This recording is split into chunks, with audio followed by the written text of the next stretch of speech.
Okay, അപ്പം ഇന്നൊരു ചെറിയ സ്കാൽപ്പിംഗ് വീഡിയോ ആണ്. നിഫ്റ്റിയിൽ ഒരു 60-70 പോയിൻറ്റ്സോളം നമുക്ക് സ്കാൽപ്പ് ചെയ്ത് കിട്ടുന്നുണ്ട്. പെട്ടെന്ന് തന്നെ നിങ്ങൾക്ക് ആ വീഡിയോയിൽ കാണാൻ സാധിക്കും, ടാർഗറ്റ് അടിച്ച ശേഷം വീണ്ടും മാർക്കറ്റ് താഴോട്ടാണ് വരുന്നത്. ഓക്കെ, അപ്പോൾ എന്തുകൊണ്ട് അവിടെ എൻട്രി എടുത്തതെന്ന് വെച്ചാൽ, ഞാൻ ആ ട്രേഡ് എടുത്തതിൻ്റെ ചാർട്ടിൻ്റെ ഡേ ഞാൻ കമൻറ്റ് സെക്ഷനിൽ ഞാൻ പോസ്റ്റ് ചെയ്തേക്കാം. നിങ്ങൾ ആ ട്രേഡിംഗ് വ്യൂവിൽ പോയിട്ട് അന്നത്തെ ദിവസത്തെ ആ മാർക്കറ്റ് 1 മിനിറ്റ് വ്യൂവിൽ നിങ്ങൾ കാണുക. ഓക്കെ, എന്നിട്ട് നിങ്ങൾ അവിടെ ഒരു ഫിബ് റേഞ്ച് വരച്ച് നോക്കുക. ഓക്കെ, ഞാൻ ഈ ട്രേഡ് എടുക്കുന്ന സമയത്ത് ഞാൻ ഇത് റെക്കോർഡ് ചെയ്യാൻ സാധിച്ചില്ല. ജസ്റ്റ് ആ ട്രേഡ് ഓപ്പർച്യൂണിറ്റി വന്ന് ഇമ്മീഡിയറ്റ് റെക്കോർഡ് ചെയ്യുകയാണ്. അതുകൊണ്ട് ആ ഫിബ് റേഞ്ച് നിന്ന് എടുക്കുന്നത് ഞാൻ റെക്കോർഡ് ചെയ്തില്ല.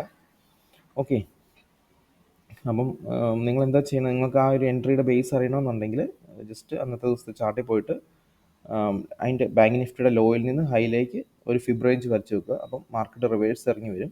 റിവേഴ്സ് എന്ന് വെച്ചാൽ ഒരു കറക്ഷനായിട്ട് ഇറങ്ങി വരും. കറക്ഷൻ വന്ന ശേഷം മാർക്കറ്റ് ഒരു 70% വീണ്ടും അപ്പ് മൂവ്മെൻറ്റ് വരും. അവിടെ നമുക്കൊരു സ്കാൽപ്പിംഗ് ഓപ്പർച്യൂണിറ്റീസ് ഉണ്ട്. അപ്പം മിക്ക ചാർട്ടിലും അത് കാണാൻ സാധിക്കും. നിഫ്റ്റിയിലല്ല, ബാങ്ക് നിഫ്റ്റിയിലാണ് അത് കാണാൻ സാധിക്കും. നമുക്ക് കയറി പോകുന്ന ഒരു മാർക്കറ്റാണെങ്കിൽ it will come back to mitigate. Okay, ഒരു 50% അല്ലെങ്കിൽ 60% മിറ്റിഗേറ്റ് ചെയ്യും. അപ്പോൾ അവിടെ വെച്ച് നമുക്ക് സ്കാൽപ്പിംഗ് എൻട്രി പോസിബിൾ ആണ്. ഓക്കെ, ലോങ് റൈഡിനാണെങ്കിൽ നമുക്ക് ഫിബ് റേഞ്ച് മാത്രം പോരാ, നമുക്ക് വോളിയം കൺഫർമേഷൻ വേണം, അതുപോലെ തന്നെ പുൾ ബാക്ക്. ഓക്കെ, അപ്പോൾ ഇനി വരും ദിവസം ഞങ്ങളുടെ ഓപ്പർച്യൂണിറ്റി കിട്ടുമ്പോൾ അതിൻ്റെ റീസൺ ഞാൻ അപ്ലോഡ് ചെയ്യാം. അപ്പോൾ എല്ലാവരും ഈ വീഡിയോ കാണുക, സപ്പോർട്ട് ചെയ്യുക.